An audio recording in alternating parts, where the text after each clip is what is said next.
हम अपना अधिकार मांगते, नहीं किसी से भीख मांगते। युवाओं पर अत्याचार बंद करो, बंद करो। नहीं चलेगी, नहीं चलेगी, तानाशाही नहीं चलेगी। आप ये सोच रहे होंगे कि मैं स्वतंत्रता दिवस के मद्देनजर आपको नारे सुना रहा हूं, लेकिन नहीं, ये नारे इन दिनों मध्य प्रदेश में खूब सुनाई दे रहे हैं, खूब गूंज रहे हैं। ये नारे एमपीपीएससी, ईएसबी और डीपीआई के दफ्तरों समेत मोहन सरकार के मंत्रियों के बंगलों के बाहर भी आए दिन सुनने में आ रहे हैं। आप देख ही रहे हैं कि प्रदेश में अलग अलग परीक्षाओं और भर्तियों में लगातार नई और बड़ी गड़बड़ियां सामने आ रही हैं और युवाओं के भविष्य से जुड़े मामले लगातार हाईकोर्ट और सुप्रीम कोर्ट पहुंच रहे हैं, जिन्हें लेकर 10 सूत्र लगातार हजारों युवाओं के हक में आवाज लगातार उठा रहा है। अब ताजा मामला आया है कर्मचारी चयन मंडल यानी ईएसबी से जुड़ा हुआ, जिसकी हाल ही में जारी सब इंजीनियर वर्ग 3 की परीक्षा के नोटिफिकेशन ने युवाओं को बेहद निराशा में डाल दिया है और इसी के साथ ईएसबी की एक और परीक्षा सवालों के घेरे में आ गई है। क्या है ये पूरा मामला, देखिए इंदौर से हमारे विशेष संवाददाता संजय गुप्ता की ये रिपोर्ट।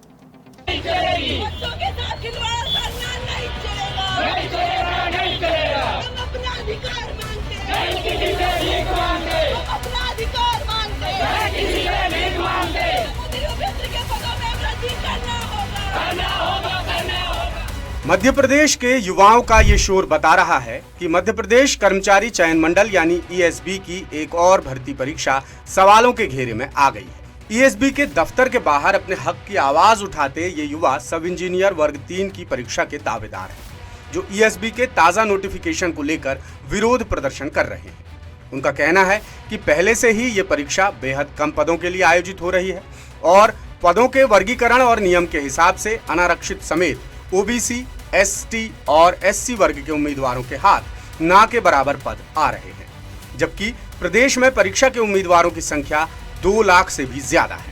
यानी सब इंजीनियर वर्ग 3 की परीक्षा कहने को तो 283 पदों के लिए हो रही है, लेकिन पदों का वर्गीकरण युवाओं को बेहद निराश, हताश और परेशान कर रहा है। क्यों कर रहा है, उसकी वजह भी आपको बताते हैं। दरअसल 2022 में जब यह परीक्षा आयोजित हुई थी, तब कुल पदों में से 20% पद संविदा कोटे को मिले थे, जो पहले से ही संबंधित विभागों में 5 साल से काम कर रहे थे। लेकिन 2024 में कोटा बदलकर कुल पदों में से 50% पद संविदा कोटे को दे दिए गए। इस हिसाब से देखें तो कुल 283 पदों में से 141 पद सीधे सीधे संविदा कोटे में जा रहे हैं। बात यहीं खत्म नहीं होती, क्योंकि बाकी पदों में से 107 पद दिव्यांग कोटे में जा रहे हैं। मध्य प्रदेश के अहम विभाग लोक निर्माण विभाग के 56 पद और लोक स्वास्थ्य यांत्रिकी विभाग के 41 पद दिव्यांग कोटे में जा रहे हैं। और हैरानी की बात यह भी है कि अनारक्षित समेत ओबीसी, एसटी और एससी वर्ग के उम्मीदवारों के लिए एक भी पद नहीं है। अब गिनती के बाकी बचे पदों के हाल देखें तो 35 पदों में भी सब इंजीनियर के पद नाम मात्र के हैं। 35 पदों में ज्यादातर पद सर्वेयर और मानचित्रकार के हैं, जिनमें अभ्यर्थियों की ज्यादा रुचि नहीं होती। कुल मिलाकर प्रदेश के उम्मीदवार खुद को ठगा हुआ महसूस कर रहे हैं और अब उनके पास आंदोलन और प्रदर्शन के अलावा कोई दूसरा रास्ता नहीं बचा।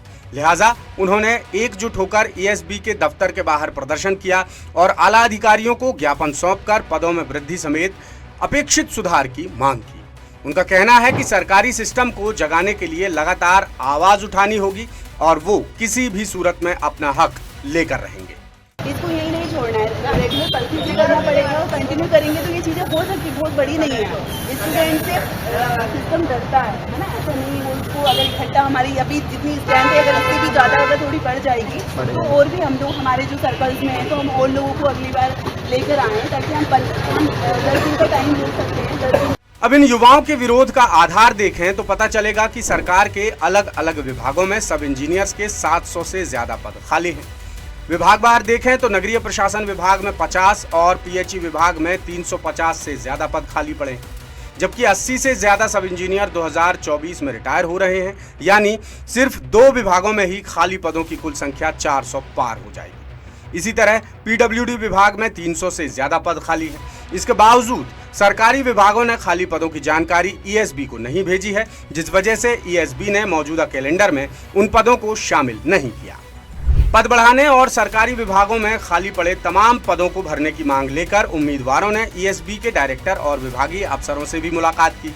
उनका कहना है कि जल्द से जल्द सुधार किया जाए क्योंकि आवेदन की आखिरी तारीख 19 अगस्त है।